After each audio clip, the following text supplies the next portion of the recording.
يستمر الجدل حول محاولات جزائريين نسب القفطان المغربي إلى بلادهم،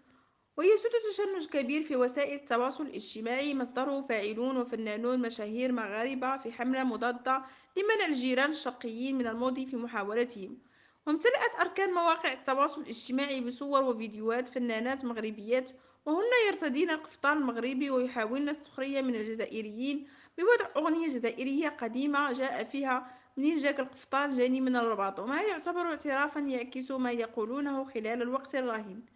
وهاجم نشطاء جزائريين اليوتيوبر السوري غيث مروان الذي احتفل بليلة حناء على الطريقة المغربية الأصيلة، محاولين نسب الاحتفال لتقاليدهم وعاداتهم الجزائرية، الشيء الذي زاد الطين بلة.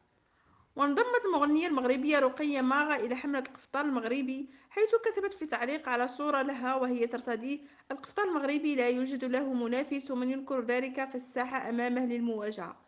موردة أن المغاربة سيدافعون عن ثقافة بلادهم وتاريخهم إلى آخر رمق، ومضيفة أنه لا يمكن لأشخاص بدون تاريخ أو هوية أن ينسبوا القفطان لهم ويضربوا ثقافة المملكة المغربية بأكملها.